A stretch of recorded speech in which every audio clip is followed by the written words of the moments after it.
Cette semaine au podcast ordinaire, j'ai reçu Pierre-Maxime Fugère, épisode complètement incroyable que j'étais vraiment pas prêt. J'ai reçu Pierre-Maxime qui est thanatologue et expert en reconstruction faciale. Assez incroyable. On parle de deuil, un sujet que je suis pas vraiment à l'aise dans la vie de tous les jours, la mort et compagnie. Donc ça m'a vraiment mis beaucoup d'émotions, beaucoup de frissons littéralement. On a parlé de l'importance de faire le deuil, de comment est-ce que justement lui, il a connu la mort à gauche, à droite dans sa vie. C'est autant touchant que troublant, que intense, mais que vraiment important, je pense, dans la société actuelle. Je pense que de plus en plus, on voit un peu moins nos grands-parents, on voit un peu moins nos parents autres. Le deuil est tellement quelque chose qu'on essaye d'éviter. La mort, on n'en parle pas. Mais dans ce podcast-ci, on va en parler en masse. J'espère que vous allez aimer l'épisode d'aujourd'hui. Si c'est le cas, n'oubliez pas de laisser un 5 étoiles sur Apple Podcasts, Spotify, YouTube, name it. Si vous avez des invités que vous aimeriez qu'on reçoive, écrivez-le en commentaire aussi. Merci la gang, bon épisode.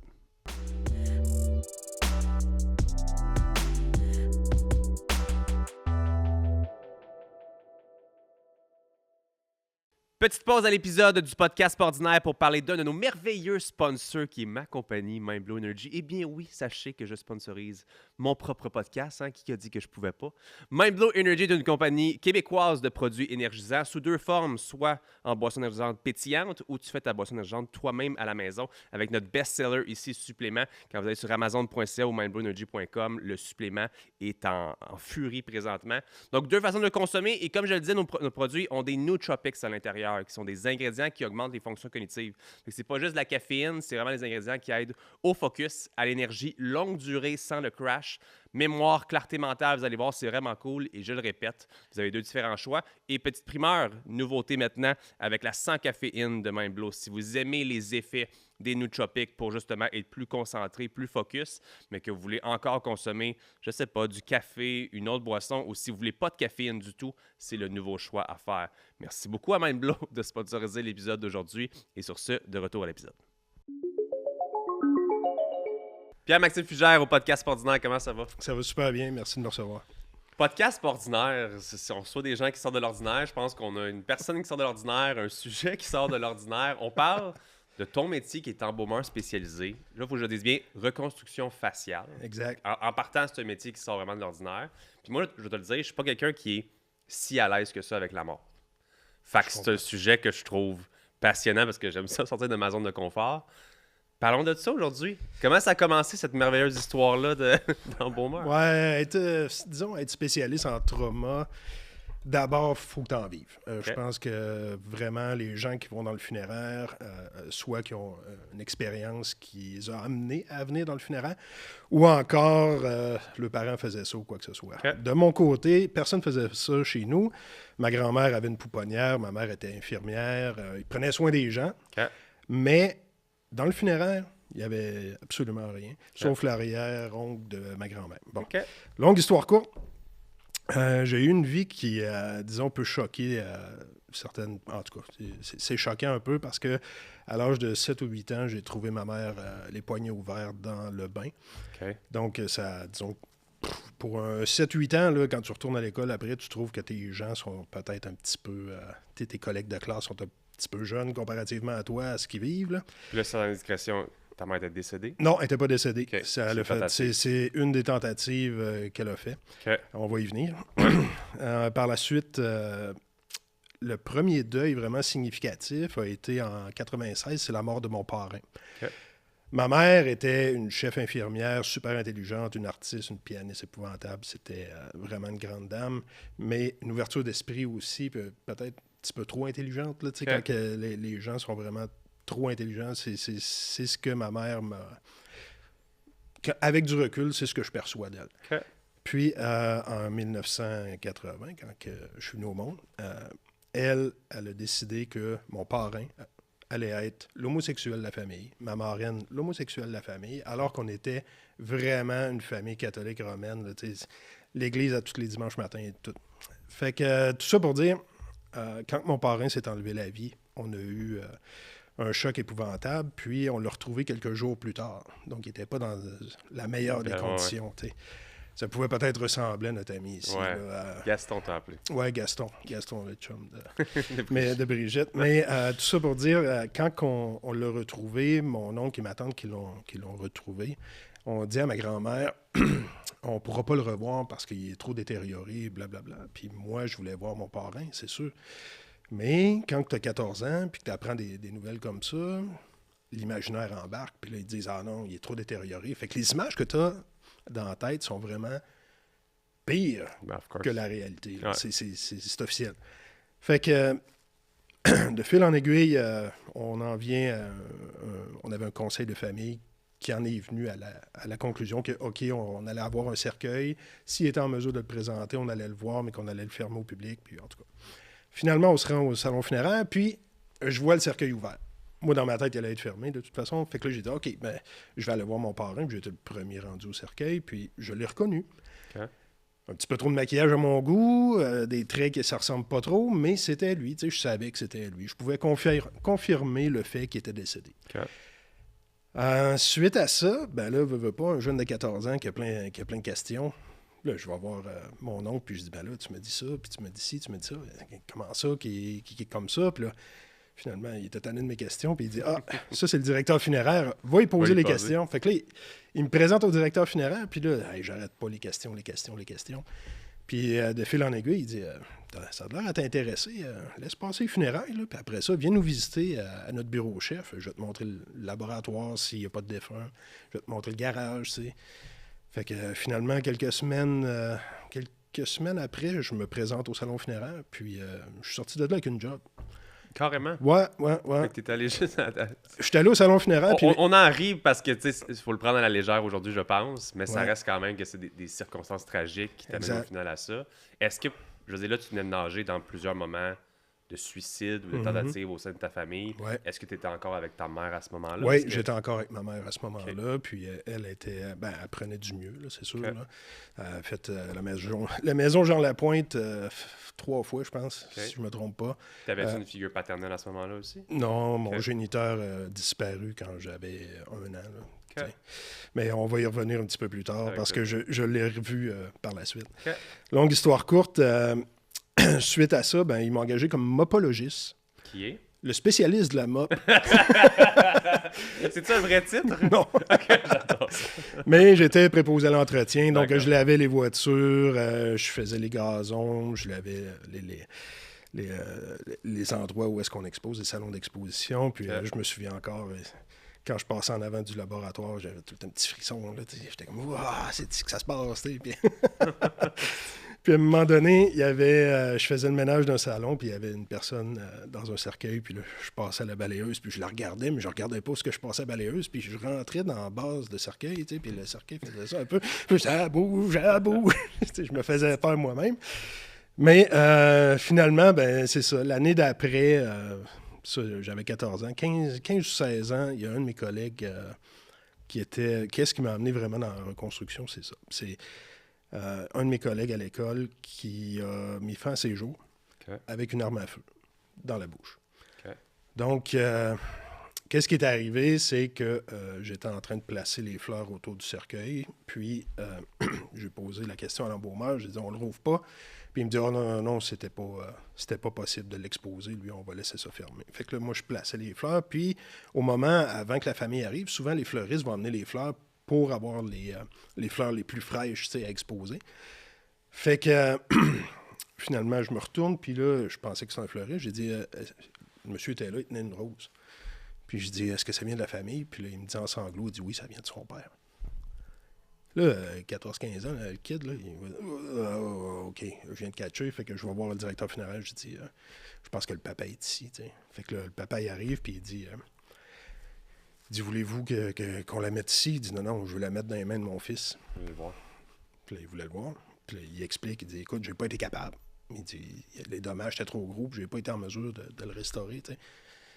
Fait qu'il dit, je pourrais pas l'ouvrir. Puis là, le père, tu sais, moi, je viens de la Beauce, là, fait que quelques mots d'église, puis il a rappelé le prix qu'il avait payé, fait que il y avait des arguments quand même persuasifs, fait qu'il dit, on va ouvrir le cercueil. Fait que là, il me regarde, puis il dit, rouvre le cercueil. Il y a un mécanisme au pied. Moi, j'étais au pied, fait que je rouvre le cercueil. Puis pendant ce temps-là, je le vois, il ramasse des mouchoirs sur le côté.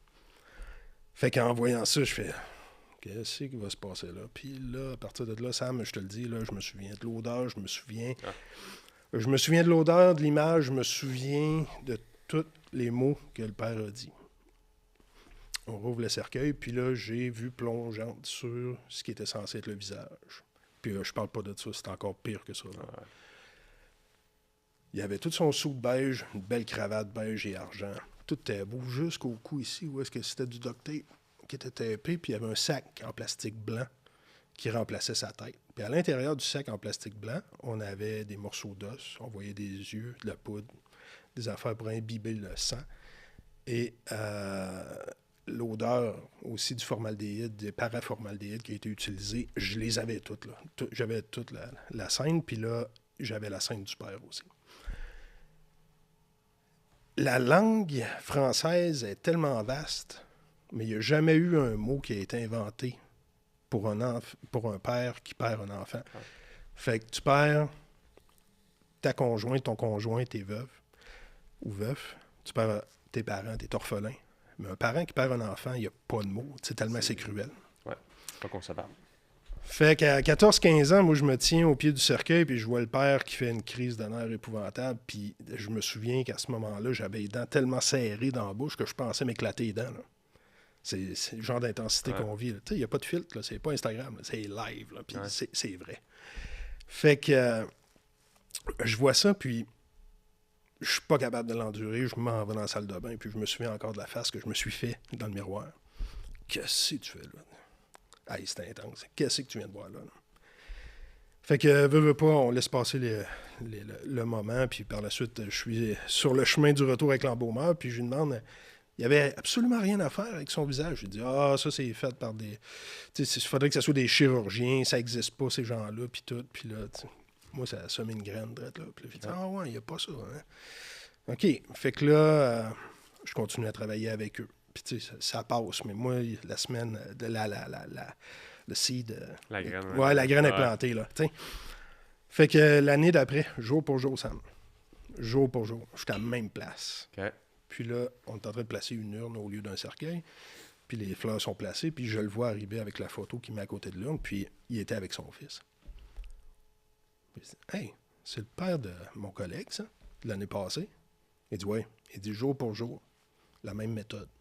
Oh my God. Ouais. Même méthode. Semaine, t'en as vécu. Ouais, juste là, que tu me parles de fait 10 minutes, puis t'as vécu. Tu sais, je vais te faire juste une confidence avant qu'on continue. Là. J'ai aucune expérience, aucune relation avec la mort. La seule personne que je me rappelle avoir perdu, c'est mon grand-père, puis il a été incinéré. Fait que je n'ai jamais vu un corps. J'ai jamais été aussi proche de... Là, c'est une réplique, là. Là, tu m'en parles comme si t'as 14 ans, puis t'as été... Traumatisé? Oui. C'est un trauma. Ça t'amène à ce que tu es aujourd'hui, mais je pense qu'il faut te le dire, c'est un trauma. C'est pas... Tu dirais-tu que c'est pas sain? T'es-tu capable de dire ça? Ou est-ce que... À un certain moment donné, j'y ai pensé que ça pouvait pas être sain. Okay. Mais en même temps, la thanatologie, j'ai tout le temps pensé que tu choisis pas d'être thanatologue, c'est la thanatologie qui te choisit. Okay. Puis c'est ce qui a fait en sorte que je me suis spécialisé comme ça. Okay. Parce que quand j'ai vu l'urne du père, je me suis dit, hey, attends un peu, là. Moi, j'étais là quand il a vu son fils. J'ai vu dans quel état d'esprit qu'il était. Puis même j'avais 14 ans, j'étais allumé, là. J'ai dit, ça se peut-tu que ça soit un deuil mal vécu, tu sais, qui ait mené ça? Tu sais, c'est sûr que les décisions qui ont été prises, il y a des non-dits qui ont, tu sais, un suicide, il y a tout le temps de la culpabilité, puis tu sais, le suicide, ce qui est le pire là-dedans, c'est que tu peux pas, tu sais, tu vois la personne s'enlever la vie sans laisser une trace en avant. Parce que c'est pas tout le monde qui va dire, écoute, je suis en dépression, je fais le pas, ça va pas bien, tu sais, je vois pas la lumière. C'est pas tout le monde qui va faire ça. Non. Il y en a, là, ils vont décider de partir comme ça. Puis j'ai un de mes collègues là, qui vient juste de partir la semaine passée, là. De même. Ce qui me met le plus en crise, c'est de ne pas avoir vu qu'il souffrait autant. C'est ça la culpabilité que j'ai. Son choix, c'est le sien. Je comprends. Pas de problème. Je le respecte. Je t'aime, mon vieux. Bon voyage. Je suis en crise après moi, par exemple, parce que je n'ai pas vu dans quel état qu'il était. Puis ça, par exemple, ça vient me chercher. T'sais. Fait que c'est ça, les suicides aussi. Fait que le père, c'était tout ça aussi qui l'a mené à ça, probablement. En revenant, encore une fois, du salon, j'ai demandé au directeur funéraire, j'ai dit, lui, il voulait pas être exposé comme son fils ou quoi que ce soit. Il dit, Pierre-Max, il dit, oublie ça, là. Il dit, ça, il n'y a pas personne qui est capable de faire ça, puis tout. Puis ça m'a fait un déclic. J'ai dit, non, ce gars-là, s'il avait été mieux accompagné, s'il avait peut-être qu'il aurait eu une chance de survivre ou encore de parler à son fils, parce que là, comme c'est là, il parlait pas à son fils, il parlait de la situation, puis c'était épouvantable et tout. Tandis qu'un rituel funéraire, c'est fait pour, justement, peut-être accorder pardon, demander pardon, Okay. tu sais, d'être capable de parler à la personne qui repose dans le cercueil. Fait que c'est de fil en aiguille, c'est comme ça que c'est arrivé. Ça n'a pas été de tout repos, par exemple. Tu te doutes qu'en ayant rencontré des situations traumatisantes comme ça, qu'à l'école, ben, je ne performais pas. Okay. C'était pas évident à l'école. Tu arrives à l'école, ta mère vient de faire une tentative de suicide. Comment est-ce que tu fais pour te concentrer et d'avoir des bonnes notes? Ouais. Pas évident. Fait que... Suite à ça, ben c'est ça. Quand on a terminé cet épisode-là, j'ai dit, ben je vais postuler. Fait qu'en finissant mon secondaire, j'ai dit, je vais postuler au Collège Rosemont, qui était la seule place au Québec pour faire le cours, mais super contingenté. Donc, j'ai été refusé pendant 6 ans pour rentrer en thanatologie. Mais là, thanatologue, juste pour peut-être faire la distinction pour les gens à la maison, là, est-ce que c'est le terme embaumeur ou est-ce que thanatologue, c'est une coche? Thanatologue, ça regroupe en fait l'embaumement, la thanatopraxie, et aussi la direction de funérailles. Okay. Donc, quand on fait un DEC en thanatologie, on est capable d'ouvrir une maison funéraire, on a toutes les connaissances des lois, de la comptabilité, de l'administration, mais aussi de la bio, de la pathologie, de la microbio. On pousse vraiment, c'est la seule chose qu'on ne pousse pas assez, selon moi, c'est la pharmaco. Mais si on poussait la pharmaco, on deviendrait médecin. Là. Je veux dire, c'est quand même très poussé comme cours. Ouais. C'est pour ça que c'est contingenté. C'est plus contingenté que la police. C'est vrai? Ouais. Oh, oui, c'est vraiment... Le pire, c'est qu'on dirait que c'est comme... C'est un milieu, comme je te dis, que je ne connais pas. Puis j'ai pas d'amis là-dedans. J'ai pas d'amis. Tu sais, T'en as un master. Maintenant, oui, 100%. Mais justement, d'être contingenté, est-ce que c'est encore quelque chose que tu dirais qu'à ce jour, c'est encore ça? On voit des milieux qui sont de moins en moins contingentés. C'est-tu encore quelque chose? Parce que comme tu l'as dit, selon toi, selon ton expérience, c'est un métier qui choisit ces gens. As-tu l'impression justement que ça fait son propre ménage de gens qui vont là-dedans puis finalement qui décident de ne pas poursuivre? Ben, est-ce que... Exactement. C'est exactement ce que je pense parce que quand je suis arrivé au collège, la première... Ben, en fait, j'ai postulé pendant 4 ans puis par la suite, je me suis mis à me déplacer. Je partais de Saint-Georges-de-Beauce, j'allais à Montréal, j'allais rencontrer les gens puis là, je leur disais, écoutez, vous avez pris 40 personnes en admission. Puis au bout de 3 ans, il en sort 10. Ouais, c'est ça. Puis après ça, ben là, tu es à 25 %. Puis après 2 ans, là, il en reste 3. Ouais. Oui, il dit 3 sur 40. Là. Puis population vieillit, on a de plus en plus de monde. Ça marche pas. Là. Ouais. Aujourd'hui, ils sont rendus avec 2 collèges. Là. Fait que moi, je voyais ça venir long comme le bras. Mais quand je me suis présenté la dernière fois, puis ça, c'était suite... OK. Là, je ne veux pas sauter trop d'étapes, là, mais admettons... Ça fait 4 ans que j'applique au collège. Puis, ma marraine décède aussi d'un long cancer. C'était le premier membre de ma famille qui a décidé d'être crématisé, en fait, incinéré. Ouais. Donc, on a fait la crémation parce qu'elle était rendue un squelette. C'était vraiment là, acharnement thérapeutique. Puis à l'époque, on n'avait pas l'aide médicale à mourir parce qu'elle aurait été la première à le demander. Puis probablement quelques années avant de se rendre dans cet état-là. Là. Non, là, l'acharnement thérapeutique l'a rendu un squelette. Puis c'est sûr que nous, on était en résidence de soins palliatifs. Puis on la veillait, mais c'était plus elle, c'est sûr. Là, fait qu'elle décède en 2002. Là, je fais encore une demande d'admission au collège. Encore refusée. Là, j'ai dit... Qu'est-ce qui se passe? C'est quoi le problème? Fait que finalement, ma mère a dit, je connais bien le pathologiste à l'hôpital, veux-tu aller faire des autopsies? Peut-être qu'il pourrait te prendre en stage d'observation, puis il va t'écrire une lettre de référence, puis ça va être plus facile de rentrer. Fait que moi, je travaillais déjà dans le milieu funéraire, fait que moi, transférer un corps d'une table à l'autre ou quoi que ce soit, j'étais déjà à l'aise, je dois dire. Ouais, à l'aise. Fait que... J'arrive en salle d'autopsie, puis il y a des docteurs qui viennent faire des stages d'observation et tout, puis moi, petit coon, salut! Je travaille au salon funéraire, je viens juste voir ce qui se passe ici. Fait que finalement, je l'aide à placer sur la table, je mets son appui-tête, tu sais, puis là, il voit que je manipule le corps déjà, puis les docteurs sont pas capables, sont là, puis ils shake un peu, tu sais. Fait qu'à la fin de l'autopsie, moi, tout se passe bien. Pas la même chose pour les docteurs, mais en tout cas, moi, tout se passe bien. Il dit, écoute, mon technicien, tu sais, il est en maladie, ça te dérangerait-tu de m'aider? Tu sais, ça m'aide beaucoup que tu m'aides à les transferts et tout. Fait que là, de fil en aiguille, je commence à être assistant pathologiste. J'ai 16 ans. Pas pire. Ouais, quand Pas pire. même. Fait que je continue. Puis là, finalement, l'autre gars, il revient, puis je laisse sa place, c'est sûr. Mais j'avais fait quelques autopsies avec un docteur qui est super renommé. Il donnait de la formation au laboratoire des sciences judiciaires ici à Montréal, OK. qui est un très fort laboratoire. Là. Puis là, encore une fois, encore pour mettre un petit peu plus de mots, un pathologiste, c'est la personne qui fait les autopsies. Exact. Je suis un grand fan de Crime Story, by the way. Est-ce qu'une autopsie comme ça, c'est uniquement lorsqu'on a besoin de faire une autopsie? Est-ce que 100% des corps ont besoin d'une Non. autopsie? Non, souvent, ça va dépendre du mécanisme de mort de la personne. Tu sais, une personne qui meurt d'une complication qu'elle a traînée sur des années, un cancer ou quoi que ce soit, ou peut-être une insuffisance cardiaque, des choses comme ça. Tu sais, on n'a pas besoin d'aller investiguer. C'est quand on a besoin d'investiguer vraiment qu'est-ce qui a créé le décès. Fait qu'un suicide ou quelque chose, Ouais. quand on écarte une possibilité qu'il y ait un third party qui a été... C'est ça, exactement. Il y a Puis pas ça, besoin d'une puis autopsie ça, à ce l'autopsie, moment-là. ça serait du médico-légal dans ce cas-là. Ok. Ça serait pas une autopsie vraiment comme je faisais Ok. en Beauce. Là. Nous autres, c'est vraiment pour dire, OK, est-ce que c'est vraiment le cœur qui a lâché? C'est que c'était pas médico-légal. Non, c'était pas médico-légal, pas à ce moment-là. Mais lui donnait des formations au médico-légal. Fait que, suite à ça, après avoir fait ça, 2003, j'applique encore, je suis refusé. Là, aux adultes, là, j'avais fait, parce que là, chaque année que j'étais refusé, je remontais ma moyenne, puis j'essayais le plus possible.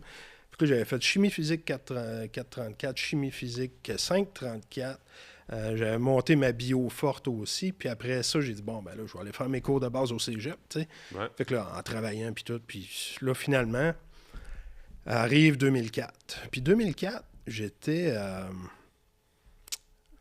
j'avais, J'avais 8 ans déjà au salon funéraire. Fait que je m'occupais le 19 avril 2004. Ouais. 19 avril 2004, j'avais fait 11 inhumations. Ça, c'est... Des inhumations, c'est quand on descend le cercueil en Ok. terre. Parce que ce qu'il faut comprendre, c'est qu'en Beauce, durant l'hiver, on n'inhume pas les cercueils. On les met dans une petite cabane qui s'appelle un charnier. Ok. On met ça au cimetière. Puis au printemps, on vient procéder à l'inhumation parce que la terre est gelée. Of course. Puis ça peut briser l'équipement ou quoi que ce soit. À Montréal, ça brise pas, apparemment. Fait que- je pense qu'à Montréal, on n'a pas le temps Ah, d'attendre. c'est ça, ouais. Fait que cette journée-là, je fais 11 inhumations, puis je vais toujours me rappeler la dernière inhumation, c'était une famille c'était toutes des filles. Puis ils enterraient leur mère. Puis ils ont fait jouer la toune Une mère de Linda Lemay. Ok. Veux pas, tu pouvais pas être insensible à ça. Ouais. Puis après 11, après le 10e, c'est tough, tu sais. Fait que tu partages l'émotion avec ces gens-là, puis on vit des scènes qui sont quand même déchirantes. Hein? Ouais. Fait que moi, après le 11e, je me dis, j'ai hâte de raconter ça à ma mère au souper. Fait que je m'en vais chez nous. Puis tu sais, je veux pas rendre ça Grinch ou quoi que ce soit, là, mais j'arrive chez nous, puis là, il n'y a pas de véhicule dans la cour, fait que je rentre dans la maison, puis je vois la sacoche à ma mère. Je me dis, voyons, comment c'est que la sacoche est là? Puis qu'il n'y a pas de véhicule. Fait que là, maman, je cherche. Puis là, nous autres, on avait un garage intérieur, fait que qui était agencé, fait que d'un coup, j'entends vibrer, puis je rouvre la porte de garage, puis je vois rien parce que c'est rempli de monoxyde de carbone, puis je rouvre la lumière, puis je la vois là. Ma mère est décédée. Ok. Fait que là, c'est moi qui l'ai trouvé. Rouvre les portes de garage, je me souviens, je toussais, j'appelais le 911. Ils commencent des massages, j'essaye les massages, puis tout. L'ambulance arrive, tu sais, tout se passe super vite, t'es en état de panique et tout. Puis, c'est ça. J'ai retrouvé ma mère intoxiquée au monoxyde de carbone en 2004. Puis, veux pas les traumatismes ayant vécu, tu sais. Je suis revenu à 7 ans, là, tu sais, je veux dire, OK, elle avait essayé ça là, à telle date, elle avait fait ça, ça. Puis là, tu essaies de tout remettre les pièces du puzzle, puis c'est tough. Puis même à 21 ans, t'es trop jeune, tu sais, pour être orphelin, là, c'est sûr, là. Fait que, Je pense que tu l'es tout le temps, un petit peu oui. en même temps. Tu t'attends pas jamais à perdre un proche tout court. Tu veux pas. Tu pensais-tu un petit peu la même chose que tu as pensé dernièrement avec ton collègue qui était décédé, de dire, tu sais, la culpabilité, le fait d'avoir voulu être là, puis of course, je comprends rien de ça parce que, étant parent maintenant, j'ai deux jeunes enfants, sont trop jeunes, dans le sens où est-ce que je dis pas qu'il y a un moment que tu as envie de partir ou quoi que ce soit, mais de dire que je vais quitter mes enfants, c'est déchirant, tu comprends? La vie fait les choses, mais de se suicider, c'est bold, tu sais, c'est un gros acte. Je le sens comme un abandon au niveau de mes enfants. Toi, comment tu as peut-être vécu ça? Parce que là, tu as vécu plusieurs suicides. Je pense qu'à ce moment-là, il n'y avait pas encore eu peut-être tes collègues ou autres. Ou oui, c'est déjà passé. J'avais eu mes collègues à l'école, Fait plusieurs en fait. Tu as déjà vécu beaucoup le suicide. Ouais. Ta mère, ça a été un petit peu... Ma mère, ça a été, tu sais, à quelque part, elle avait fait beaucoup de tentatives. Étant jeune, tu sais, j'avais vécu avec ça. Fait que j'étais pas nécessairement préparé, mais là, tu sais, là, elle l'avait eu. Tu sais, c'était pas une tentative. Elle a réussi. Tu sais, le mal de vivre, là, c'est un handicap épouvantable qui se voit pas. Ça se voit pas. On n'est pas capable de voir ça au travers d'une personne. Puis c'est ça qui me met hors de moi, c'est qu'on n'est pas encore assez attentif pour voir vraiment, hey, ça va-tu aujourd'hui? Y a-tu quelque chose qui cloche? Il me semble que je te trouve à côté de tes souliers. T'sais. Moi, je suis ce genre de gars-là parce que, veux pas, j'ai été traumatisé étant jeune. Fait que j'essaye tout le temps de m'assurer que les gens sont corrects. Puis si je peux faire de quoi pour eux autres, je vais le faire. Ma mère, quand elle s'est enlevée la vie, ça a été un traumatisme épouvantable, mais la résidence funéraire pour laquelle je travaillais, j'ai pris quelques semaines de repos suite à ça, puis ils ont été super corrects avec moi. Ils ont dit hey, garde, sois fort. Là, puis, ils disent quand t'es prêt, tu reviens parce que c'est pas facile. T'sais, on deal avec le deuil, mais t'es endeuillé. Fait que finalement, j'ai pris une couple de semaines, puis je me souviens, j'avais fait l'inhumation après ça d'une amie à ma mère. C'était une collègue là, qui travaillait avec, puis son mari, lui aussi, avait décidé de quitter. De son propre vouloir. Fait que je me suis mis à parler avec elle, puis c'était comme wow, OK, merci. Ça m'a vraiment fait du bien d'y parler. Puis elle s'est retournée, puis elle a dit tabarnouche, Pierre-Maxime, il donne vraiment un bon service, puis il est vraiment à l'écoute, puis fait que ça a changé ma manière d'être envers les familles endeuillées.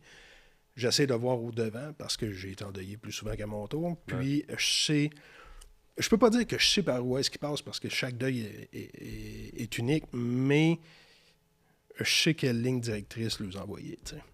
Parce que tu m'as dit que tu te sens un peu plus sensible par rapport justement aux gens, qu'est-ce qu'ils vivent, tu aurais voulu savoir, tu aurais voulu voir. Autant que je pense que les hommes, on est souvent comme ça, là, plus on peut pas partager nos émotions ou autre. Puis pour certaines femmes, ça peut être la même affaire aussi. Te sens-tu plus hypersensible face au suicide? C'est une drôle de question, mais comme même par rapport à toi-même, es-tu plus, quand ça va pas ou whatever, est-ce que tu te sens plus facilement devenir comme, je sais pas, plus soucieux de ton environnement, plus soucieux de tes décisions, plus comme d'avoir été autant... Tu as eu autant de relations avec le suicide proche, la mort tout court, mais le suicide qui en est, je pense, je sais pas, de s'enlever la vie soi-même, c'est une grosse décision. Est-ce que toi, tu sens que ça te rend plus sensible à prendre certaines décisions? Hey, il me semble que je file pas un peu, je vais prendre des décisions par rapport à ça pour être sûr de pas me rendre au bout du rouleau. C'est une drôle de question, mais j'en suis curieux parce que le fait d'être autant proche de la mort et d'avoir autant eu de deuil, t'as eu une vie puis des moments rough. Qui je pense que d'autres personnes auraient pu ne pas pouvoir vivre avec ce point. Toi? Il n'y a pas grand monde, Sam, qui savent l'ensemble de l'histoire, parce que dis-toi bien qu'un jeune qui est laissé à lui-même, admettons à 7-8 ans, qui vient de trouver ça, il est vulnérable. Puis des fois, il y a des gens qui profitent de la vulnérabilité, surtout quand tu es jeune. On en entend trop parler. Fait qu'il y a des affaires que des membres de ma famille qui n'ont pas tout le temps été corrects avec moi. Fait que tout ça fait en sorte que tu arrives à un point où est-ce que tu te poses la question, est-ce que c'est ça? Est-ce que c'est vraiment ça, la vie? Est-ce que je dois absolument m'arrêter à tout ce qui s'est passé? Ou si je prends ça, puis je deviens résilient, puis je me fais une force épouvantable, tu sais, je t'ai vu avec Megan Lynch, même chose, la résilience, tu ramasses ça, puis tu te ramasses de la rage de vivre, puis tu fonces, tu sais. Fait que c'était exactement ce que j'ai fait. Quand je suis rentré au collège, j'ai dit, tu vas être fier de moi. C'est exactement ce que j'ai fait. Donc, on ramasse toutes les épreuves, on devient résilient, puis on fonce. Est-ce que je pense au suicide? Définitif. C'est sûr, tabarnouche, que je pense au suicide, mais de la façon que j'y pense, c'est, exemple, l'aide médicale à mourir. La journée où est-ce que je vais souffrir à ce point-là, Ouais. on va lever la main, c'est sûr. Si la souffrance, c'est pas quelque chose que le gouvernement considère comme étant quelque chose de médical ou quoi que ce soit, mais la dépression, ça n'a jamais été vu comme étant une maladie jusqu'à tout maintenant. Là, Ouais. Donc, la société avance, l'aide médicale à mourir avance. Il faut aussi que nous, on avance en tant que société puis qu'on y pense. Les façons, comment est-ce qu'on veut partir? T'sais. Fait que moi, personnellement, c'est sûr que si jamais je me fais annoncer que je vais souffrir une martyre, puis tout, puis moi, j'ai pas peur de la mort, mais j'ai peur de souffrir. Ouais. Ça signifie que je veux pas souffrir. Fait que je vais m'organiser, tu sais. Si jamais il y a de quoi, je vais m'organiser. Mais sinon, je vais m'organiser autrement. Ouais. Exact. Est-ce que je pense? Oui, c'est définitif. J'ai été marqué trop jeune par ça, puis ça m'a accompagné toute ma vie. Par contre, qu'est-ce que j'ai fait avec ça? J'ai ramassé tous les outils, j'ai fait de la résilience, puis je rencontre des familles qui sont affectées par un suicide. L'accompagnement de ces familles-là, c'est tout le temps une coche au-dessus des autres familles que c'est grand-maman qui est morte de sa belle-mort à 90 ans. Là. Ouais. Parce que l'accompagnement, il faut qu'il soit différent. Il y a plein de choses qu'il faut prendre en compte, puis je suis pas un thérapeute, je suis pas psychologue, je suis pas psychiatre, je suis thanatologue. Ouais. Mais l'accompagnement que je vais amener, je vais les amener à faire des rituels qui vont être significatifs, qui vont être en soi thérapeutiques, parce que, tu sais, Sam, j'en ai vu des affaires, puis je parlais avec ton équipe, puis je disais, j'en aurais pour des journées, tu sais, à te parler. Ouais. Mais la thérapie derrière la visualisation d'une personne décédée, exemple, on rencontre une famille, on va l'incinérer, là, de toute façon, il n'y avait pas personne qui voulait le voir, puis là, d'un coup, je reçois le téléphone de la nièce, puis elle dit j'aimerais ça voir mon oncle. Ah ouais, OK. J'appelle la mandataire au dossier, parce que je n'ai pas le choix, l'exécuteur testamentaire doit prendre la décision. Puis là, je dis j'ai telle personne qui m'a appelé, elle aimerait ça le voir, écoute, je ferai un petit moment d'intimité, puis regarde, it's on me, là, il n'y a pas de charge là-dessus. Puis là, il dit ouais, OK, ben, si elle a besoin de le voir. Moi, je le prépare. Je fais la thanatopraxie, je le prépare, je le mets tout beau. Puis là, elle arrive. Puis elle crache dessus, puis elle dit tu me toucheras plus, mon Chris. Imagine-toi la thérapie en arrière de ça. Tu sais, des non-dits, là. Puis des histoires qu'on voit pas venir. On parle du suicide, mais tu sais, l'inceste, des affaires de même. On voit pas ça non plus, là. Non. Mais moi, je vois ça dans mes salles de rencontre. Moi, je vois ça dans le salon funéraire. Tu sais, t'as du vécu aussi. J'ai déjà eu des fourgons cellulaires qui sont débarqués au salon funéraire. Puis que le gros colosse est débarqué, puis tabarnouche, il n'avait aux pieds, il n'avait pas juste aux mains. Braillé comme un enfant, demander pardon à sa mère. Assister à des histoires comme ça. J'ai une mère qui... Là, je vais t'amener ailleurs parce que... Si t'es pas à l'aise, dis-moi là. Mais tu sais, t'as des enfants aussi, puis je veux pas te marquer, là. Mais j'ai une mère qui est venue me voir à un moment donné, puis son fils était disparu des mois. Mets-toi à la place de cette mère-là. Ouais. La mère, là, elle n'est pas en mesure de dormir, pas capable de manger, pas de la force, pas en mesure d'aller travailler. Quelques mois plus tard, la police cogne à la porte. Puis elle dit, on a retrouvé votre fils, mais vous ne pourrez plus le revoir parce qu'il est trop en état avancé. T'sais. Elle a dit, non. Elle dit, moi, il faut que je revoie mon fils. T'sais. Puis, comme je t'ai dit, la langue française est vaste. Il n'y a pas de mots pour décrire cette cruauté-là. Puis, t'es un gars assez ouvert d'esprit, je suis certain que t'es capable de te mettre dans ces bottines-là. Ouais. Fait qu'imagine-toi, la police dit non. Il arrive au bureau du coroner, le coroner dit, non, vous ne pourrez pas voir votre fils. Puis là, il arrive puis il rencontre une de mes collègues en Nord. Puis je la remercie encore aujourd'hui d'avoir pensé à moi. Elle m'appelle puis elle dit, Pierre-Max, on a un cas, là. Il est traumatique. Elle dit, OK. Elle dit, là, ça fait des mois, blablabla, mais là, elle demande à revoir son fils, puis elle prend pas un nom comme une réponse. Fait que j'ai dit, ben regarde, je peux pas me prononcer, je vais aller voir. Fait qu'en allant voir, je fais, comment je vais faire ça? Puis c'est important. Après des mois, c'est pas beau, surtout quand c'est dans une rivière. Okay. Fait que Je te parlais d'un échantillon d'odeur tantôt. Je ne l'ai pas amené, là, mais... Non, merci. Merci. J'ai pris connaissance de son état, puis je l'ai rappelé, puis j'ai dit, écoute, elle dit, je suis pas sûr. Elle dit, la maman est avec moi, viendrais-tu me voir dans le bureau? Puis là, moi, elle m'a appelé, je n'étais pas habillé comme je suis habillé pour te voir, tu sais. Fait que j'ai dit, ben là, je suis en gogoune, tabarnouche. Elle a dit, on s'en fout, viens-t'en. Fait que je rentre dans le bureau, puis là, j'ai pris connaissance, vraiment, de la femme que ça fait 2 mois qu'elle rentre plus travailler, qu'elle n'est plus capable de manger, qu'elle n'est pas capable de prendre soin de ses autres enfants. Mais de la cruauté, le niveau de cruauté d'un parent qui perd son enfant. Yeah. Ça là, j'en ai pris conscience de là. Puis quand je lui ai serré la main, puis je l'ai pris dans ma main, j'ai dit, c'est moi qui vais prendre soin de votre fils. J'ai carrément dit ça. J'ai dit, par contre, je peux pas vous faire de promesses, à part celle-là, par exemple. Puis ça, c'est toujours la seule promesse que je fais, c'est que je vais faire tout ce qui est en mon pouvoir pour pouvoir vous le présenter. Puis ça, c'est rien, là. C'est absolument rien, ce que tu as là.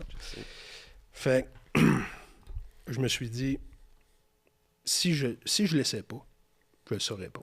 Fait que je vais l'essayer. Là, j'ai demandé du temps, tu sais, puis des photos. Puis elle m'avait donné 4 jours pour prendre soin de son fils. Fait que je me suis relevé les manches, puis tout. Puis j'ai fait mon possible dans le temps donné. C'est tout le temps ce que je fais.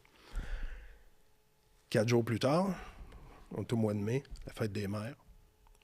La journée où est-ce qu'elle vient identifier son fils. Là, toi, tu viens de passer genre 40 heures au-dessus, même plus que ça, là, mais en tout cas, 10 heures par jour, facile. À juste travailler sur son identité, là, puis être capable de recréer l'identité de cette personne-là, puis de le rendre passer d'un état qui est inacceptable à un état acceptable, voire identifiable pour sa mère, tu sais. Fait que là, travail, puis là, vient la journée, c'est la fête des mères. Mon boss s'est dit, « Hey, qu'est-ce que tu penserais de ça si on prenait une rose? » Parce qu'on avait un gros bouquet de roses, puis il y avait tout un petit tag « mother », tu sais, mère dessus. Puis il y a un petit mot, là, cute. Il dit, on y met ça dans les mains. Il dit, ah, c'est une bonne idée, fait que on prend la rose, puis on dépose ça dans les mains. Fait que, comme de fait, l'heure à laquelle elle était supposée de se présenter est en retard. Moi, je suis là pour l'accueillir, puis je suis stressé parce que je sais que c'est pas sûr. Parfait, puis ça sera jamais parfait. Ouais.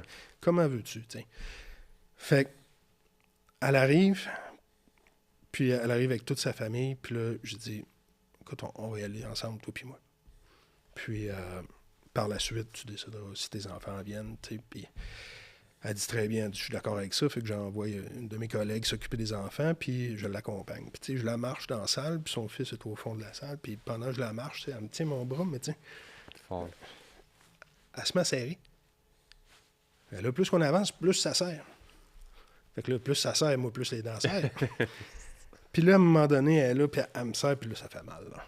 Elle fait mal, là, cette fille. Puis finalement, elle me lâche, puis elle se met à beugler. Le salon funéraire était plein cette soirée-là. Il y avait plein de monde. Tout le monde s'est tué pour entendre la souffrance de cette femme-là.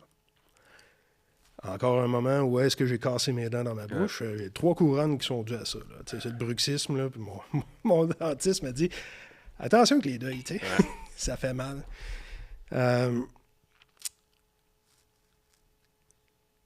Pendant que j'étais devant le cercueil, j'ai revécu aussi l'histoire avec mon collègue. J'ai revécu d'autres histoires que je raconte pas, mais j'ai revu toutes ces histoires-là. Puis encore une fois, les dents bien serrées. Mais celle-là a été spéciale parce que elle s'est mise à lui donner un char de marde pour lui dire à quel point qu'elle était en colère à cause qu'elle l'a mis dans cet état-là, tu sais. Dans l'état où est-ce qu'elle était plus capable. Puis, hey, là, je me suis reculé parce que ma grand-mère disait, tu vois, si je te pogne, t'es pas mieux que mort. Ben, lui, il était pas mieux que mort, là. Ouais. Elle était pas contente, la madame. Mais elle s'est exprimée. Elle a sorti toute cette colère-là à ce moment-là. 10 minutes après, 15 minutes après, je pense, je suis rentré tranquillement. J'ai mis une main dans le dos, elle est encore au-dessus de son fils. J'ai sorti la rose de ses mains, puis j'ai dit, ça va être la dernière venant de... J'ai nommé son nom. Elle m'a pris dans ses bras. Puis elle m'a dit, tu sais, Pierre-Max, elle dit, je vais être éternellement reconnaissante pour ce que tu as fait pour moi puis ma famille. Puis elle m'a pris dans ses bras, puis j'ai senti une larme chaude couler dans mon cou. Puis ça, mon gars, là, c'est la paix de l'embaumeur. Quand tu sens vraiment que la famille est vraiment touchée à ce point-là, là, tu fais, j'ai changé une vie. J'ai vraiment changé une vie. Elle s'est remise à travailler, elle s'est réinvestie. Si elle n'avait pas eu ce moment-là, moi, je pensais tout le temps au père de mon collègue. Comment est-ce que ça aurait pu virer? T'sais? On ne le sait jamais, ça. Fait que c'est là que je me dis, quand c'est des deuils traumatiques comme ça, c'est là l'importance de l'accompagnement du thanatologue, puis être vraiment à l'écoute pour être capable de cerner tous ces petits points-là. T'sais. Ah, c'est incroyable, man. Tu as réussi à mettre les larmes aux yeux. Comme tu l'as dit, de me mettre à une place de parent, c'est impossible. Tu as dit plutôt dans le podcast que, tu sais, quand tu étais jeune, tu te faisais des images pires que la réalité. Tu sais, quand je me souviens pas qui était décédé. Moi, de mon côté, on dirait que c'est l'inverse. Puis je pense que beaucoup de gens, c'est... Tu minimises souvent les choses quand tu ne connais pas ça. Tu dis justement l'atrocité d'à quoi cet enfant-là ressemblait à la suite de son décès ou de d'autres personnes ou de... On le sait pas. Parce qu'un film, c'est un film. Parce qu'un documentaire, c'est censuré. Parce qu'un podcast de Crime Story te boit plein de détails, tu le sais pas. Fait que, tu sais, moi-même, que tu me comptes ces détails-là, je le vois même pas, mais pour moi, c'est quand même juste une coche de penser à mes... Tu sais, je te dis, j'en ai... Ouais, les frissons. Hein? Mais c'est pour ça que je voulais pas te rendre... Je voulais pas t'amener là. Je voulais pas être trop Grinch, Sam, sérieusement. Moi, c'est... Puis je pense que c'est un cheminement d'être de plus à l'aise avec la mort dans la vie tous les jours. Ouais. Comme je te dis, d'avoir jamais été là, pour moi, c'est particulier. Les enfants, c'est comme... Ouais. Anyway. Il n'y a pas de mots pour le dire. Tu as réussi à me mettre un peu sensible. Je m'en excuse. C'est bien correct. On est là pour ça. Mais c'est pas ordinaire. Sûr, 100%. Je vais t'en me passer faire pleurer, c'est pas ordinaire non plus. À quel moment est-ce que tu t'es justement... Là, on parlait de l'école tantôt. Ouais. As-tu finalement réussi à avoir ton admission? Oui. Je suis rentré en 2005, l'année après, le décès de ma mère. Puis ça faisait 2 ans déjà que je montais à Montréal pour aller lui dire, écoute, là, ça n'a pas de bon sens, tu devrais faire des entrevues. Okay. Parce que c'était juste basé sur le résultat académique. Puis je disais, voyons, il en sort 25% au bout de 3 ans. Puis après ça, tabarnouche, il en reste même pas de la moitié. Ouais. C'est ridicule. Faites des entrevues de sélection, allez voir si les gens sont vraiment aptes à ça. Fait que finalement, ils m'ont écouté. Okay. Ouais. Puis ils m'ont passé en entrevue. J'ai été accepté au collège. L'année d'après, la 2e année, c'est moi qui faisais passer les entrevues. Okay. Ouais. C'est comme ça que ça s'est passé. L'année d'après, en fait, quand je suis rentré au collège, ils ont dit « Ah, t'as déjà de l'expérience. » Il y a une des profs qui dit « Ah, mon boss aimerait ça, un gars comme toi, tu sais. Clin d'œil, tu pourrais embaumer pendant que t'as pas encore tes... » Puis là, j'ai dit « Ah, OK, oui, mais moi, j'avais appris sur le tas. » Puis tout. Puis j'ai dit « OK. » Fait que j'ai fait ça. En même temps, je travaillais pour une autre entreprise qui faisait le transport du coroner sur Montréal. C'est rough, Montréal. On voit des affaires, là. Ouais. Le laboratoire des sciences judiciaires puis le bureau du coroner voyait des choses que ça apparaît plus dans Photopolis puis Allopolis, ces choses-là. Là. Ouais. Mais c'est rock'n'roll, là. Une petite pause à l'épisode d'aujourd'hui pour parler d'un de nos incroyables sponsors qui est Shop Santé. Et aujourd'hui, on parle du produit du jour qui est les produits Yummy Sport, qui est une gamme qu'on voit vraiment partout chez Shop Santé. Ici, j'ai un pré-workout et j'ai aussi du collagène, mais Yummy Sport sont vraiment des produits pour tous les goûts. De très, très bonnes saveurs. Je prends les électrolytes pratiquement à tous les jours de Yummy. Limonade rose est excellent, honnêtement. Allez faire un tour du Shop Santé pour voir les différents produits Yummy Sport. Je vous garantis que vous ne le regretterez pas. Et sur ce, de retour à l'épisode. Y a-tu un moment donné, justement, que tu deviens peut-être... Tu sais, on l'a dit tantôt. Est-ce que le sentiment du travail passe par-dessus juste le mot la sensibilité, mais tiens, on revient un petit peu à ce petit garçon-là ou à peu importe qui. Est-ce que tu as vraiment une espèce de deuxième personnalité qui embarque quand tu es dans ton travail, que c'est vraiment comme... Non? Non. Okay. Non. Puis, en tout cas, de fil en aiguille, on n'est pas rendu à la fin, mais je donne des conférences sur la chirurgie reconstructrice, puis tout. Puis, je suis reconnu internationalement sur la reconstruction, puis être capable de faire de la restauration faciale. Donc, j'étais allé aux États-Unis, le reste du Canada, en Europe. Puis, justement, au mois de mars, j'étais en Europe, puis une des phrases que j'utilise ou une des citations que j'utilise dans mes conférences, c'est « Oubliez jamais de vous mettre à la place de l'endeuillé qui vous demande l'impossible. T'sais.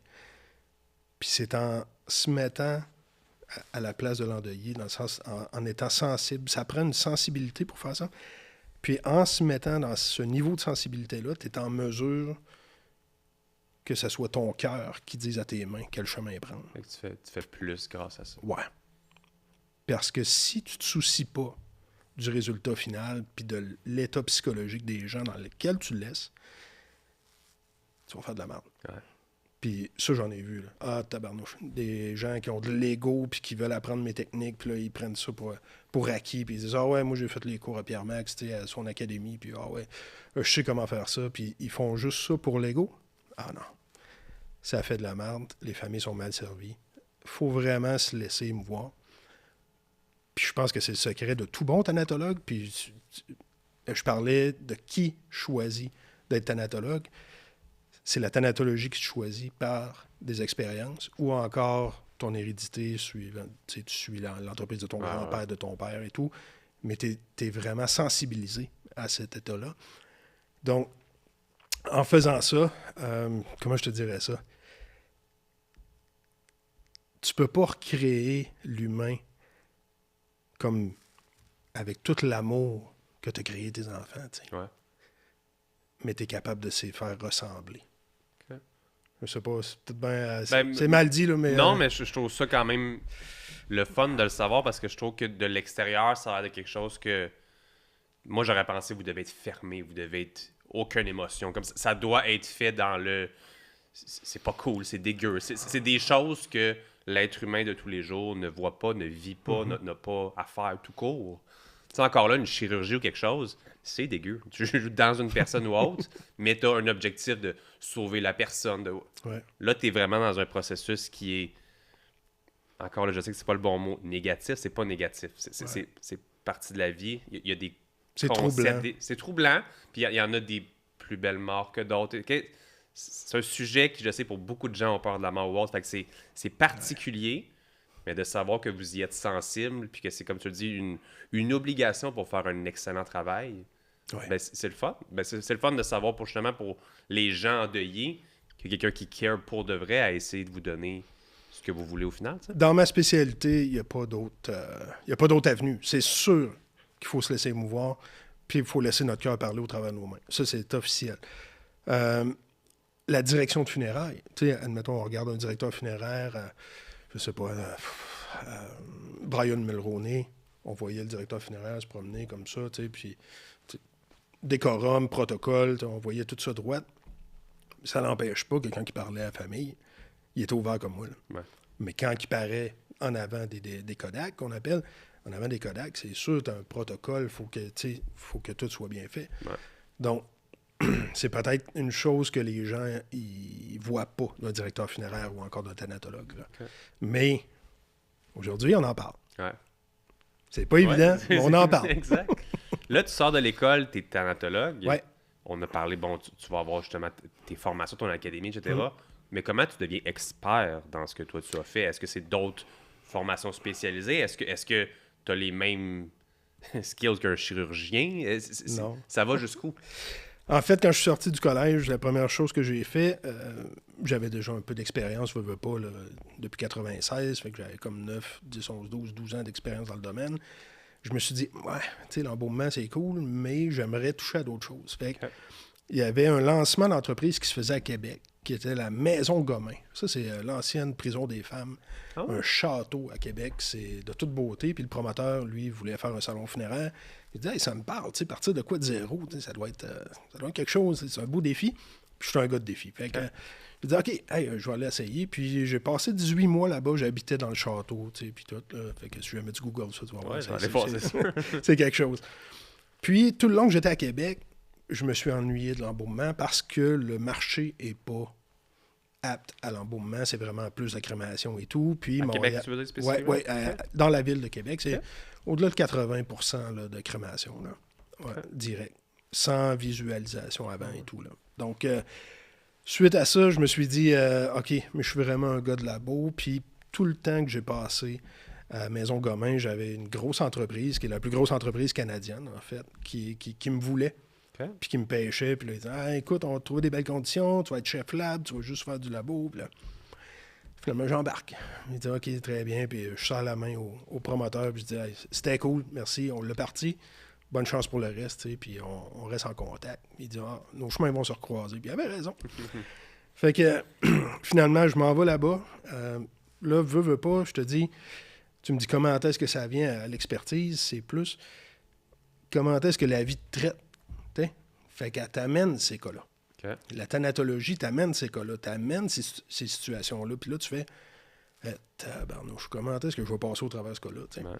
Puis je vais toujours me rappeler, il y avait un cas, le jeune homme, une fois de plus, s'enlève la vie, mais de façon très violente, en sautant devant un train. Puis son père, il dit je veux voir mon fils. Ah ouais. Un train, là. D'un peu, là.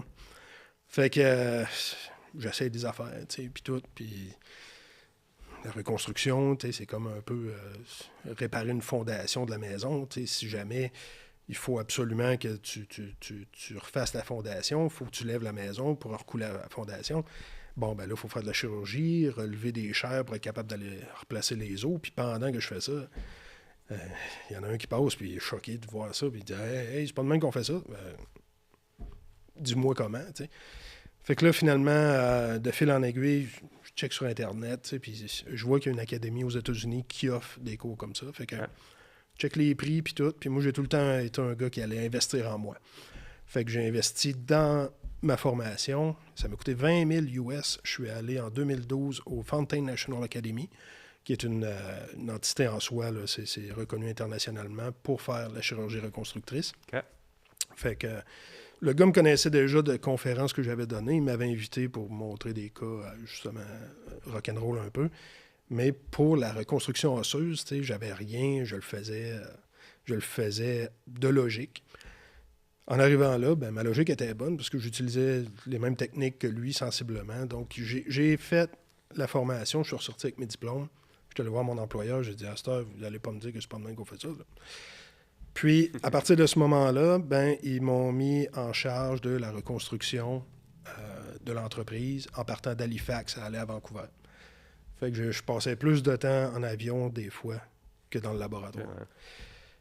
C'est toutes des situations uniques que je me souviens, que j'ai toutes documentées parce que veux pas, on fait des rapports et tout. Puis toutes des familles différentes, puis toutes des deuils différents. Puis c'est ce qui m'a amené à me spécialiser aussi dans le temps. Parce que les gens veulent tout pour hier aujourd'hui. Ouais. T'as ton entreprise, là, t'es backorder 30 secondes, puis ça capote. Là. Et voilà. Fait que, imagine-toi dans le funéraire. T'es backorder, mais t'as besoin d'une semaine pour le refaire. Là. Non, je te donne 2 jours. Là. Ben, là, 2 jours, mettons 40 heures. Ça fait 20 heures par jour, va dormir 4 heures par jour. OK. C'est ça. Puis je garantis pas le résultat. Veux pas, t'as besoin de repos, tes yeux fatiguent, puis tout.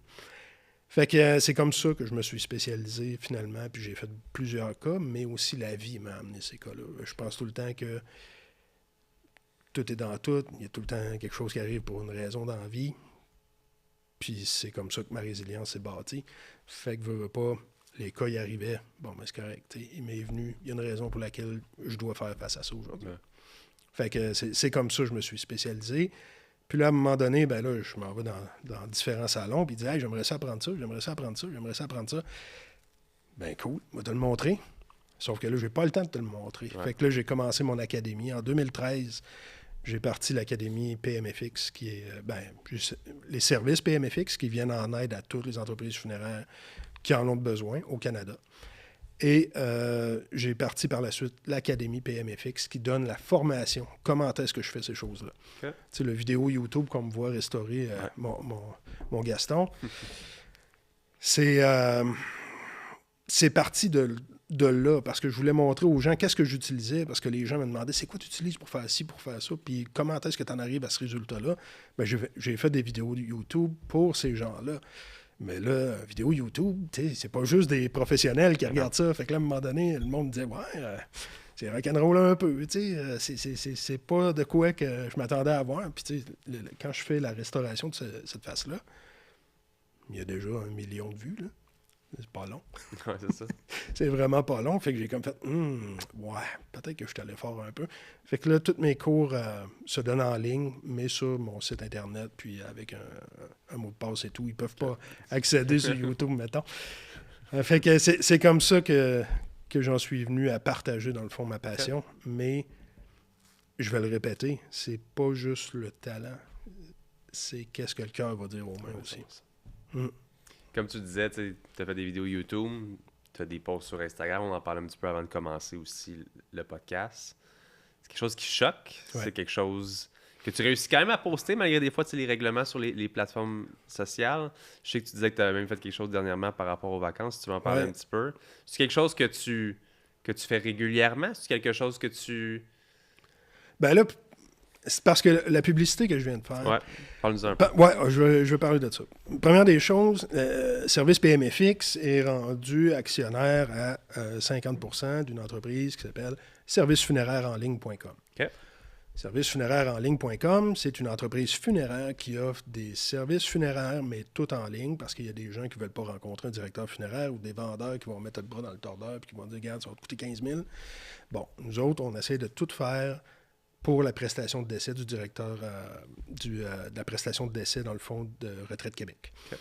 Donc, on s'occupe du directeur de l'État civil, on s'occupe de toutes les choses on essaie de le faire en bas de 2500 pour être capable que les gens soient remboursés par la prestation de décès.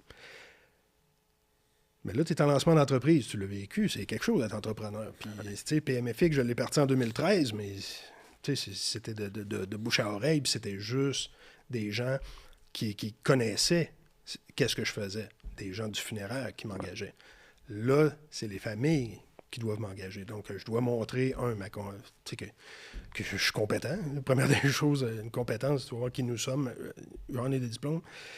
Par la suite, il faut que je montre qu'on a une certaine notoriété, puis qu'on a de l'expérience, puis on n'est pas là non plus pour, disons, juste servir pour servir. Ouais. On n'est pas là pour faire de l'argent, on est là pour servir.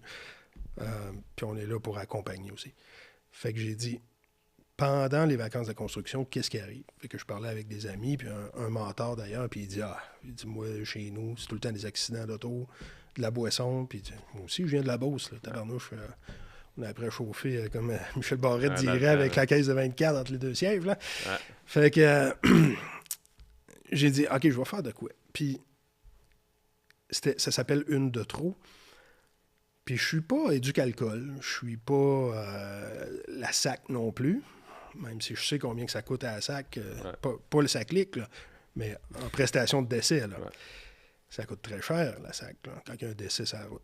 Fait que je me dis, je vais faire ma bonne action, je vais essayer d'éveiller un petit peu de conscience. Fait que j'ai fait une publicité où est-ce qu'on voit une voiture, mais qu'elle fait un face-à-face avec une vanne.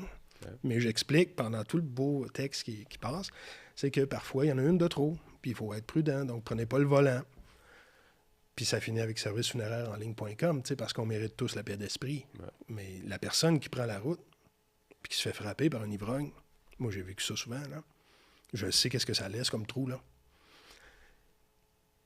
Les gens, c'est sûr qu'ils disent « Ah, c'est Grinch. » Ouais, c'est sûr, c'est malaisant. C'est sûr que c'est malaisant à voir ça. Mais il y a des consciences, veux pas, qui sont éveillées par ça. Ah oui. Puis probablement que le gars va faire non, celle-là, je ne la prendrai pas, ou je ne prendrai pas mon char. Fait que c'est un peu ça que j'essaie de faire, conscientiser les gens. Parce que, hey, premier coupable, j'ai déjà pris mon char, puis il ne fallait pas que je le prenne. Là. C'est sûr et certain que je pétais. Là. Puis ça, c'est sûr.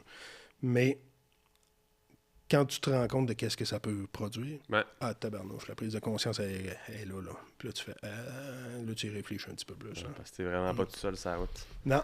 Mais des gens qui pensent ça, des fois, là, au pire, ils vont me planter moi-même, whatever, ouais, mais tu sais pas qui est de l'autre bord ou dans un autre char. Ou t'as un enfant qui traverse la rue, puis tu l'as pas vu, puis tu sais, c'est toutes des situations que je vois, là. Ouais. Fait que c'est pour ça. C'est sûr que faire prendre conscience aux gens qu'on est là pour les accompagner, c'est une chose. Mais les conscientiser à leur... conscientiser aux conséquences de qu'est-ce que ça pourrait reproduire, tu sais. Ouais. C'est une autre chose. Puis là, je t'épargne je t'épargne les féminicides, puis je t'épargne les homicides, puis les infanticides, puis là, tout ce que ça peut amener aussi, là. Mais... C'est ça qui est fou encore. De te parler aujourd'hui, c'est comme je te dis, d'écouter souvent des crime stories, c'est quelque chose que j'aime. Puis je trouve ça tout le temps weird que autant de gens aiment ça. Tu sais, t'aimes écouter des histoires de gens qui se sont fait tuer, puis des gens qui aiment pas ça, te trouvent weird d'aimer ça. Parce que c'est comme... Ben, c'est pas des histoires, c'est la vraie vie. Anyway, on pourrait parler longtemps de ça, mais pour dire que quand tu vois ça, pour moi, c'est une histoire dans mes oreilles. Ouais. Toi, tu vis vraiment ça au complet. Ouais. Toi, t'as la personne, t'as l'endeuillé, t'as tout au complet.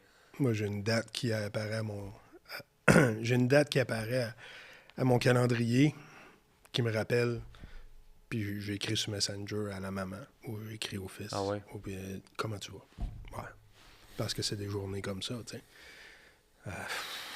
sais. C'est épouvantable des fois ce qu'on peut vivre, mais je suis fier, puis c'est vraiment un code d'honneur pour moi d'accompagner ces gens-là pendant la pire journée de leur vie, là. Ouais. C'est vraiment... C'est un privilège, vraiment, là, de partager ça avec eux, parce qu'ils ne vivront pas deux fois, il n'y a pas deux chances de recommencer ça. Puis, non, sérieusement, exemple, j'ai eu une situation épouvantable 20 ans après le décès de ma mère. Donc, elle est décédée en 2004. Le 19 avril 2024, on reçoit une personne chez nous qu'on devrait prendre soin, mais la personne arrivait de Cuba. Donc, je reçois la personne de Cuba, puis elle arrive chez nous, puis avec ma collègue Maude, on rouvre le cercueil, puis on le regarde, puis on savait que l'État allait être à travailler, tu sais. Là, on le regarde, puis ouais, OK, c'est quand même pas si pire. Regarde la photo. Elle me regarde, elle dit, Pierre-Max, je devrais-tu le raser? Elle dit, c'est pas lui. C'est pas personne. C'est pas lui. Non. Fait que j'appelle le directeur qui a rencontré la famille. Je dis, demande dans la famille si le monsieur il est allé pour une greffe capillaire à Cuba ou une cure de rajeunissement. Finalement, non. Hein. Cuba nous a envoyé un ressortissant russe. Ah ouais. Ouais, puis il a envoyé notre Canadien en Russie. Ah. Avec les tensions géopolitiques, tu peux t'imaginer C'est pas facile. comment est-ce que ça va. Fait que là... Première des choses, tu avises la famille. Là, la famille, le lendemain, c'est le Journal de Montréal. Puis c'est partout. Puis c'est quasiment tout le monde en parle. Là. Je veux dire, Paris Match, je parlais de cette situation-là. Là, ça a fait le tour du globe. Là, ça n'a pas été long. Mais en arrière, tu avais Pipi ici, là, qui n'arrêtait pas. Là. Fait qu'il a fallu que je me présente au consul russe. Elle cogne la porte. Salut. Parles-tu russe? Non, parle pas russe. Ouais, on a un problème. Fait que là, finalement, j'ai été super bien reçu en passant. Là, ça a été vraiment un beau travail d'équipe, je te dirais, avec le consul russe, puis même les autorités russes à Moscou. Là, ça a bien été. En tant que Canadien, on n'avait pas trop de troubles, sérieusement. Le trouble qu'on a eu, par exemple, c'est que mon ressortissant, lui, a été exposé en Russie, puis la famille a fait « Hey, c'est pas mon père, ça. » Puis le droit de parole en Russie, oublie ça. Fait que les autres, ce qu'ils ont fait, l'ont inhumé pareil. Fait que là, il a été inhumé. Fait que là, c'est requête en exhumation. Ça doit passer par la cour, la police, puis toutes les 56 000 patentes. Fait que moi, j'envoie le ressortissant russe au laboratoire de sciences judiciaires pour identification formelle et tout. Puis j'ai parlé avec le coroner en chef tous les jours. Hey, c'était... Je te dis, là, j'avais des cheveux avant. Fait que finalement, ouais, au bout d'un mois, ça a pris un mois pour cette famille-là d'être capable de sortir de Cuba. Puis un autre mois pour ressortir de Moscou, imagine. Ben, il n'était pas à Moscou, il était à Tchelabinsk. Fait que ça, c'est l'équivalent du Manitoba si on part du Québec. Parce que c'est grand, Russie, là. Fait que, l'équivalent... Fait que là, veut pas, on doit exhumer au Manitoba, on le ramène ici au Québec, puis après ça, on l'envoie au Canada. Hey, c'était épouvantable. C'était une montagne, là, un Everest. C'est clair. On n'y pense pas, ça, des fois. Hein? Mais j'appelais la famille, on se parlait tous les jours. Même si Affaires mondiales m'arrivait avec des affaires, Mélanie Joly arrivait avec d'autres affaires, Justin Trudeau arrivait avec d'autres affaires. Il fallait qu'elle soit informée, il fallait qu'elle soit accompagnée, il fallait qu'elle soit encadrée, parce que là, imagine-toi, là, c'est un deuil épouvantable qui s'apprêtait à vivre. Puis, comme c'est le 20e anniversaire de décès de ma mère, ben, tu sais, je pense tout le temps à elle. Je pense tout le temps à elle, puis on se textait, puis tout, puis c'est sûr que je ne pensais pas aux autres. C'est comme ça.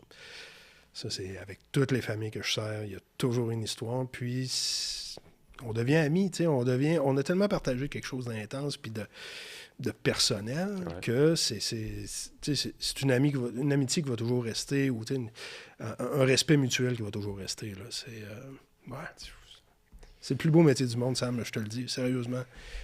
Je te laisse. Je te laisse ce métier-là, mais je comprends ce que tu veux dire dans le cadre que tu le vis, parce que c'est particulier. Puis encore une fois, de l'extérieur, on voit vraiment pas ça.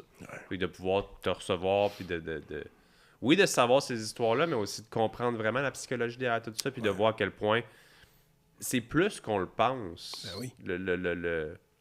Le deuil, c'est pas la même chose pour tout le monde. Puis il y en a, je pense, qui sont corrects avec, comme on a dit, juste incinérer, puis done. Puis il y en a d'autres, comme tu l'as dit, qui, je pense, ont besoin de voir. Puis que tu me dises même l'espèce d'effet qu'il y en a qui ont besoin de faire un deuil sur une situation négative avec cette personne-là.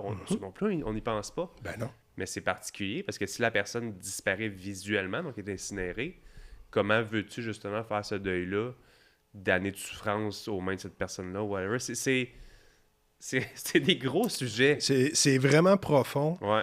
Puis ça a une importance vraiment... C'est une importance capitale sur la santé mentale de l'endeuillé aussi. Puis comment est-ce qu'il va traverser son temps de douleur. Hein? Parce qu'un deuil, c'est traverser un temps de douleur. Puis comment est-ce que tu en viens à la résilience pour être capable de surmonter tout ça puis de le transformer en une force. T'sais. C'est vraiment ça aussi qui est le deuil. Où est-ce que je voulais m'en aller avec ça? C'est la personne, admettons... Laisse-moi retrouver mes esprits. Pas de problème.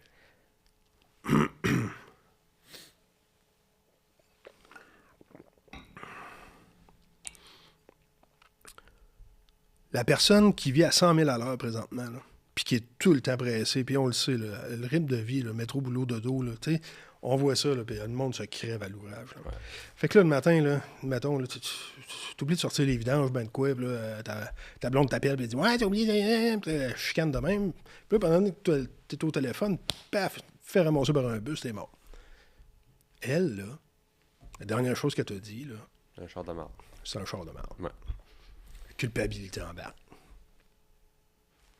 Toi, ce que tu dois faire en tant que, pas thérapeute, mais en tant qu'accompagnant, parce que faut que tu sois capable de dire, OK, là, il y a de la moitié de la face écrasée en dessous d'un autobus, là, mais je vais la remonter, puis tu vas être en mesure de venir le voir, là, puis tu vas passer une couple d'heures avec, puis tu vas lui dire qu'est-ce que tu as. Puis demander pardon, ou accorder un pardon, je te parlais, tu me toucheras plus mon Christ, elle, là, cette thérapie-là, là, je peux te dire qu'aujourd'hui, là, c'est une grande femme, là. Puis elle est vraiment... Comment je te dirais ça? Sans ça, elle ne serait pas rendue là. C'est sûr. C'est sûr. Fait qu'on essaie d'amener les gens à prendre conscience de ça, de l'importance, justement, d'accorder pardon, ou juste d'avoir un moment d'intimité, juste d'être capable d'y parler puis de dire hey, « Écoute, je te remercie pour tout ce que tu as fait. » Parce que les deuils, tu l'as dit, les deuils, c'est unique à chacun. Ouais. On est tous experts de notre propre deuil, puis c'est de la façon que nous, on va transformer ça en résilience qui va changer. Personnellement, je te partage ça. J'ai un de mes collègues qui s'est suicidé il n'y a pas longtemps. J'ai perdu mon beau-père, qui était celui qui a remplacé mon géniteur, si tu veux, en très bas âge, qui était avec moi quand on a trouvé ma mère dans le bain la première fois. Des choses qu'on vit comme ça, tu sais, c'est veut pas, on crée un sentiment d'attachement puis qu'on a vécu quelque chose d'unique.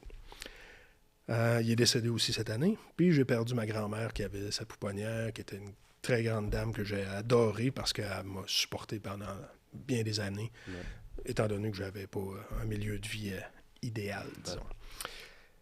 J'ai tout perdu ce beau monde-là dans l'espace de 3 mois, là, après avoir été inondé avec les inondations puis tout. Là. Fait que là, ça m'a ramassé un peu. Puis là, tu dis, un deuil est propre à chacun. Ben, de ce temps-ci, je suis en train de faire, ils appellent ça de la sublimation en termes psychologiques. Ça veut dire que tu vas t'investir dans quelque chose, mais intense. T'sais, exemple, toi, t'es un gars de gym, admettons, puis tu vis de quoi? Ben, regarde, hey, check-moi bien pousser à fond. Je m'en vais dans le pomper, là, check-moi bien. Moi, je faisais de la musique quand ma mère est décédée. Je passais 7 heures de studio par jour. Allez, je passais tout mon temps à faire de la musique. Là, présentement, comme c'est tout récent, mon beau-père m'a montré à bûcher. Fait que là, j'ai sorti ma Husqvarna, puis je bûche du bois. Puis, ma grand-mère m'a montré à cuisiner. Fait que je fais ses recettes. Puis c'est comme ça qu'elle va vivre au travers de moi, puis c'est comme ça qu'eux vivent au travers de moi. Ça, c'est mes façons à moi. Ouais, mais c'est bien. Mais d'être capable de, pas influencer, mais d'être capable de diriger ou d'accompagner les gens à penser un peu en dehors de la boîte. Parce qu'eux autres, ils se disent, un rituel funéraire, c'est tu t'en vas au salon, puis ils donnent la main. Hein? Ils donnent la main au salon funéraire. C'est pas ça un rituel funéraire. Un rituel funéraire, il faut que tu sois capable de commémorer exactement c'était qui la personne, puis d'être capable de personnifier c'était qui la personne, puis d'être capable de prendre une partie d'elle, puis de la faire vivre au travers de toi, parce que c'est ça aussi. On a tous, comment je dirais ça, le niveau de deuil va toujours être équivalent à la profondeur du sentiment d'appartenance qu'on a avec cette personne-là. Plus que tu aimes quelqu'un, plus tu vas être endeuillé. Fait que quand c'est ton conjoint ou ton enfant, là, tu comprends que l'amour est là, puis le deuil est là, là. Mais comment est-ce que tu arrives à venir balancer ça, puis de recréer juste une mer calme, qui a des petites vagues, puis c'est correct les vagues, là. Puis on va toujours... Premier tour d'horloge, là, c'est date de décès, c'est date de fête, c'est telle chose s'est produit, on est allé en vacances, telle date. Puis là, tu sais, c'est de faire le premier tour de calendrier, deuxième, troisième. Rendu au 5, 6e, c'est supposé d'aller mieux, mais si ça va pas mieux, pourquoi ça va pas mieux? Là, c'est pas à moi de décider de ça, là. Il y a des spécialistes pour ça, mais des fois, c'est le rituel funéraire qui est en cause. Un exemple. J'ai l'impression de tout dire, là, tout parler. J'adore ça. Moi, je suis captivé. J'ai... c'était en 2011, tabarnouche. En 2011, j'étais à Montréal. Puis il y a une famille en Beauce qui connaît très bien ma famille. Il y a un drame épouvantable qui se joue. Les filles, ils s'en vont au party de débauche, qu'on appelait. Là. C'est un party de clos avant le bal des finissants. Okay. Puis il embarque avec un gars qui n'était pas supposé chauffer. Là. Il l'avait pété solide. Puis il n'a jamais essayé de virer dans le croche. Là. Il a continué ça droit. Les deux filles éjectées, complètement défigurées. Le directeur funéraire, il rencontre. Il dit, écoute, on va faire de quoi de personnalisé. Fait qu'on va les habiller avec leur robe de bal, comme c'était le bal la semaine d'après. Puis on va faire de quoi avec plein de photos, puis ça va être bien, puis tout. Mais là, à un moment donné, il y a une membre de la famille qui connaissait mon oncle qui dit, hey, mais on pourrait appeler Pierre-Maxime, il pourrait peut-être venir prendre soin. Il dit, Pierre-Maxime est à Montréal, il est super occupé, il brasse pas mal, puis moi, je vais m'appeler. Ils ont exposé ces enfants-là. Ils n'ont pas été capables de faire la reconstruction. Ils n'ont pas mis un sac tapé autour du cou, comme je t'ai parlé au début. Ils ont mis ça en dessous, puis ils ont mis l'oreiller par-dessus. Fait que là, tu voyais même pas le cou, tu voyais le buste, les mains. Il y a des images sur YouTube. Tu vois ton enfant marcher de même, là. Tu vois ton enfant marcher de même. Il n'y avait même pas de musique dans le salon. Mon oncle me contait ça. Il dit, on marchait, on entendait les clous passer dans les solives. Même pas de musique, personne ne parlait. Traumatisme là, communautaire. Ouais, là. Parce que moi, d'ailleurs, j'aurais dit à la famille, écoutez, on va le fermer pour les visites publiques. On ne laissera pas tout le monde voir ça. Alors, ils ont laissé ça ouvert, eux autres. Fait que tout le monde a passé là. Tout le monde a été traumatisé par cet événement-là. Fait qu'est-ce que tu penses à la fête? T'sais, à chaque fois qu'il y a un accident, ben, on va aller pour la crémation. De toute façon, vous n'êtes même pas capable de le restaurer. Simple comme ça. Alors qu'un coup de téléphone, je serais descendu puis j'aurais fait mon possible. Ouais. J'ai pas vu le début, mais j'en ai vu plusieurs autres. Fait quelques semaines plus tard, ben moi j'ai appris ça des années plus tard. La maman, elle s'est mise à faire des rêves. Le psychosomatique là, est assez intense. Hein. Elle s'est mise à faire des cauchemars, puis elle rêvait à sa fille. Mais sa fille l'étouffait avec un oreiller dans la face. Mais là, tabarnouche, elle a arrêté de respirer durant la nuit, consulte un médecin, apnée du sommeil post-traumatique. Là, j'ai catché en 2011 qu'on avait un gros pouvoir dans la boîte à poux des gens, là, puis que qu'est-ce qu'on présente, là, peut avoir des répercussions super positives, mais super négatives aussi. Puis là, l'importance de tout ça, que le veut pas, c'est là que PMFX est arrivé, c'est là que les services, l'académie PMFX est arrivé aussi. Puis, fil en aiguille, je suis rendu à service funéraire en ligne, parce que je trouve que l'accompagnement n'est pas au niveau où est-ce qu'il devrait être. Anyway. Si on parle de ça, justement, Est-ce qu'il y a des niveaux, tu sens qu'il y a déjà eu, peut-être que tu en as vécu, là, c'en est une selon moi, des conflits avec d'autres figures d'autorité dans le domaine funéraire, ou est-ce que toi, tu es dans la sensibilité, tu m'as dit, intense pour faire ton travail? Ouais. L'autre thanatologue qui est peut-être pas expert, whatever, j'imagine qu'il y a quand même ce sentiment-là aussi de sensibilité. Je connais pas évidemment les titres, mais tu sais, le directeur, le vendeur, là, ça, Ouais. est-ce que c'est des conflits qui arrivent régulièrement par rapport justement à vous autres, vous voulez tellement le bien parce que vous mettez tellement à la place de ou des endeuillés, puis qu'eux autres, ben, ça reste une business quand même. Oui. Puis malheureusement, ça en est une. Puis il Oui. y a des entreprises qui sont plus axées sur la moyenne de vente puis sur le bottom line que sur l'accompagnement. Ouais. Puis ça me rejoint pas. Ouais. J'ai goûté, mais maintenant, c'est pour ça que je fais mes affaires. Comment je dirais ça? La mise au monde de services PMFX en 2013 a fait en sorte que j'ai, par la bande, haussé le niveau de professionnalisme parce que je me promouvais aussi. Puis là, je disais, écoutez, si eux vous disent que c'est impossible, appelez-moi. Ouais.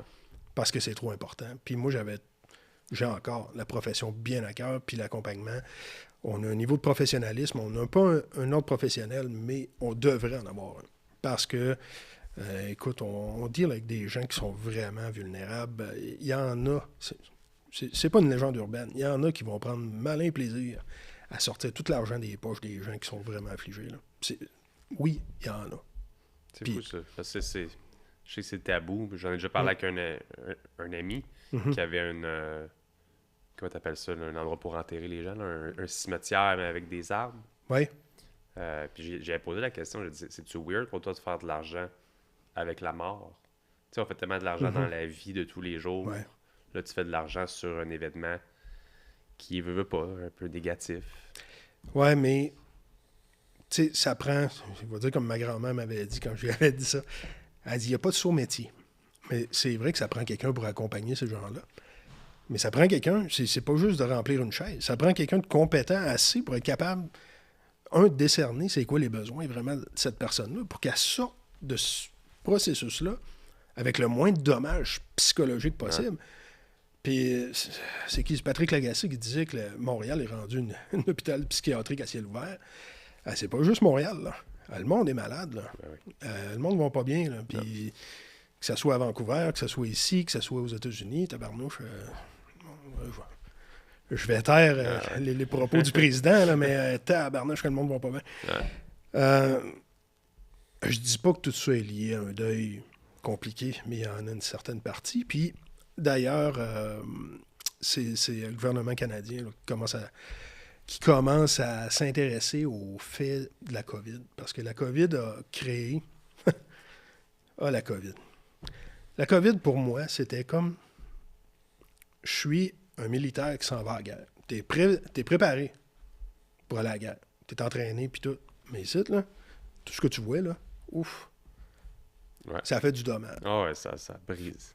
Fait C'est que- ce qui a brisé le monde le plus, je pense. Ah ouais, définitif. Le reste des affaires, les téléphones, les CD, ça, fine, là. Ouais. Mais ça l'a juste encore plus alimenté ça. Ah, c'était le coup de barre qu'il avait donné à la fin. Là, tu sais. Puis au Québec, on était la seule province en Amérique du Nord, Sam. La seule province en Amérique du Nord. Le reste du Canada, tous les États-Unis, partout. Quand il y avait un décès, il le présentait à la famille. Ici, pas le droit. Ah, docteur Arruda, il dit non. Mais non, c'est un coronavirus. Hey, on ne peut pas faire ça. C'est un spectre pandémique. Puis, Comment veut briser pas, du nous monde. autres, on était débordés. Les gens qui pensaient que c'était pas vrai. Là. Venez travailler avec nous autres. Là. À l'époque, j'étais dans un salon funéraire qui rentrait 50 appels par jour. Là. Par jour. Il en rentre du monde. Là. Ouais. Fait que, veux pas, t'es pas préparé à ça. Là, tu t'organises et tout. Mais qu'est-ce qu'il y avait? Tu sais, c'était quoi la vibe? C'était que on pouvait pas les présenter. Donc, les gens qui voyaient leurs parents devenir malades à cause de la grippe, la grippe du SARS-CoV-2, moi je dis une grippe, quand ils ont eu le diagnostic, on dit on peut plus la visiter, les docteurs tenaient des tablettes, puis ils voyaient mourir le dernier souffle sur une tablette. On a enlevé l'humain, là, l'humanisme de l'humain, là. Hey, c'était épouvantable. La culpabilité de ne pas avoir été avec eux, pendant la phase agonale au décès, c'est transcrite dans les rituels funéraires. Parce que là, on ne pouvait pas demander pardon de ne pas avoir été là. On ne pouvait pas. On ne pouvait même pas respecter les dernières volontés de la personne. Parce que si la personne voulait être exposée ou si elle voulait être dans un mausolée ou ces choses-là, ben, pour être dans un mausolée, il faut être embaumé. On ne peut pas les embaumer, mais pas de mausolée. C'est fou, ça. Là, j'appelle... Attends un peu, là. J'appelle la santé publique. Ça n'a pas de maudit bon sens ce que vous faites là.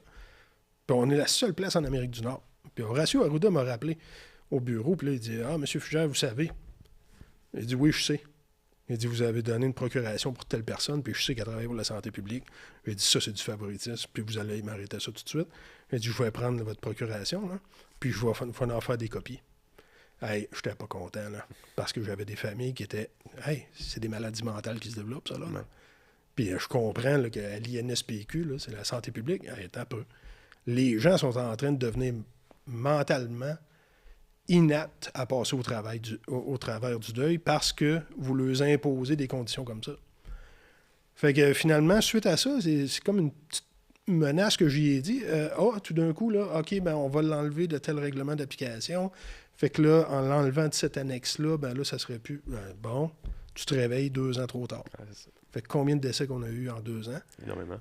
Combien de familles ont été touchées par des deuils compliqués? Puis après ça, ils se disent « Ah, ben là, on va s'intéresser au deuil. » Hey, tabarnache.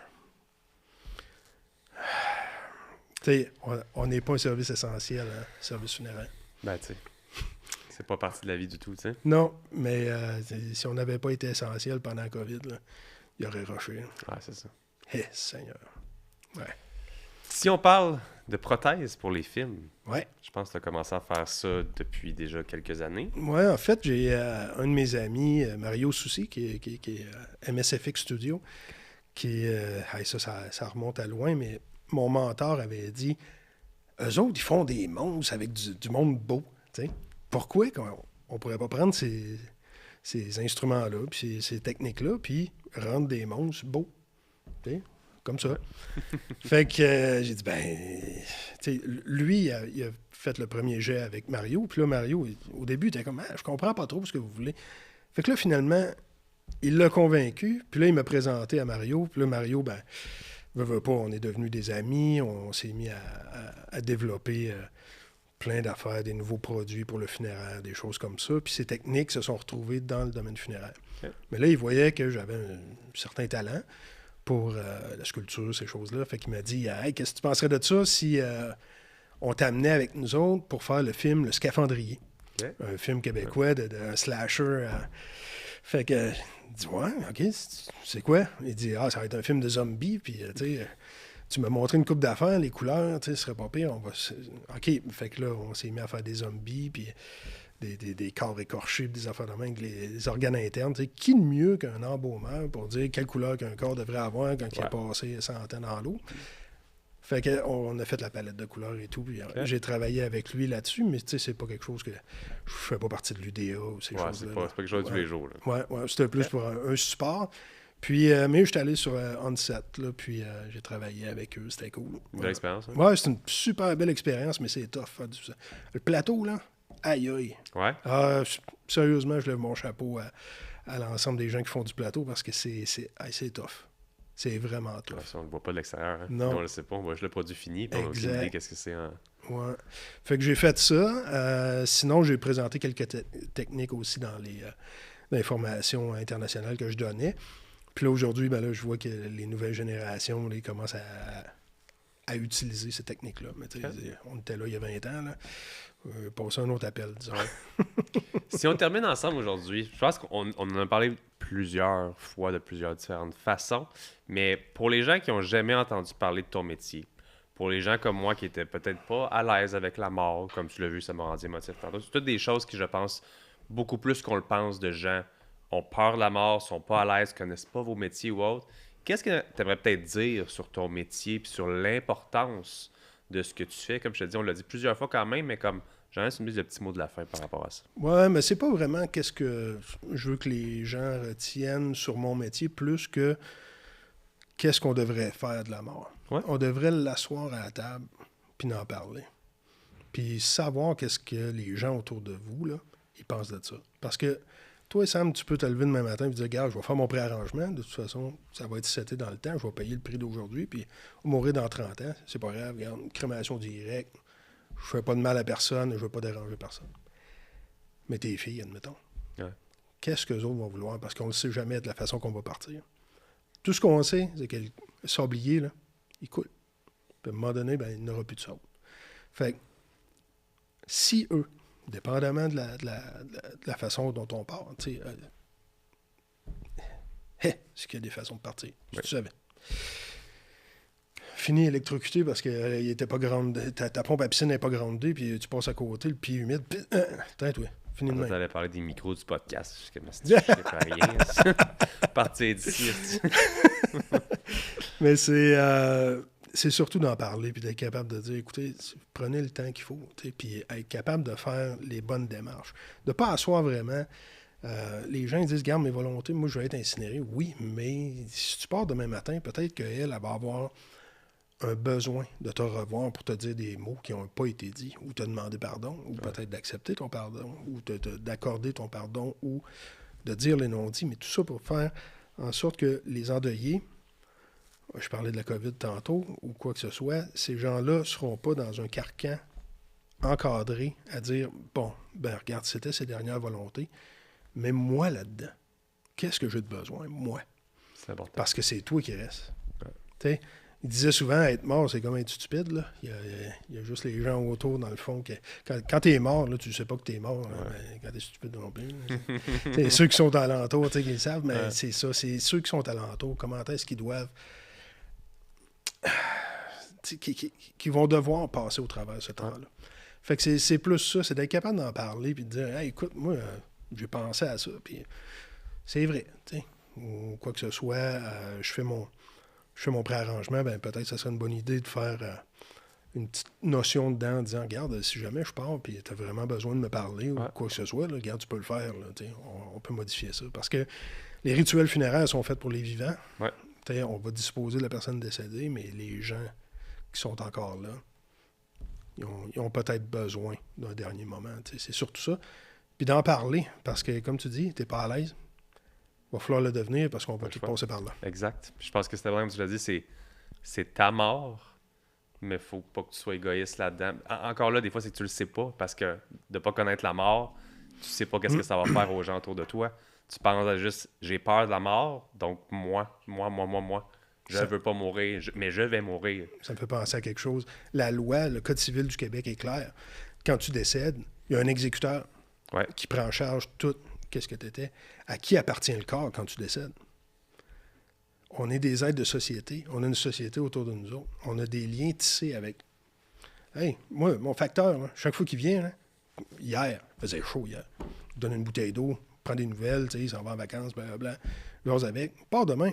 OK, on va faire de quoi? On n'est pas une propriété privée. Yeah. Puis ça, l'exécuteur...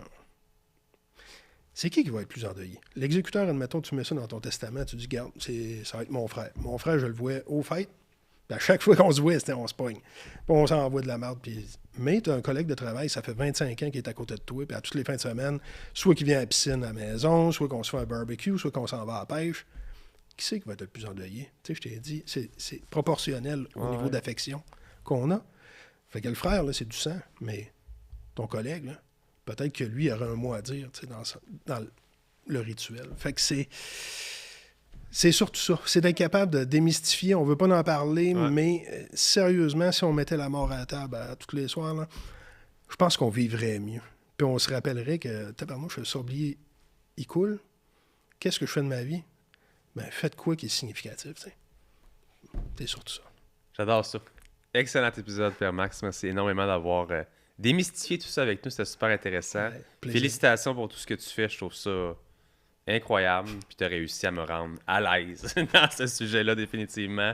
On dit merci à Gaston qui est avec nous, qui a traumatisé Brigitte et tout le studio pour aujourd'hui. Merci beaucoup, Pierre Max. Ouais, c'est un plaisir. Merci.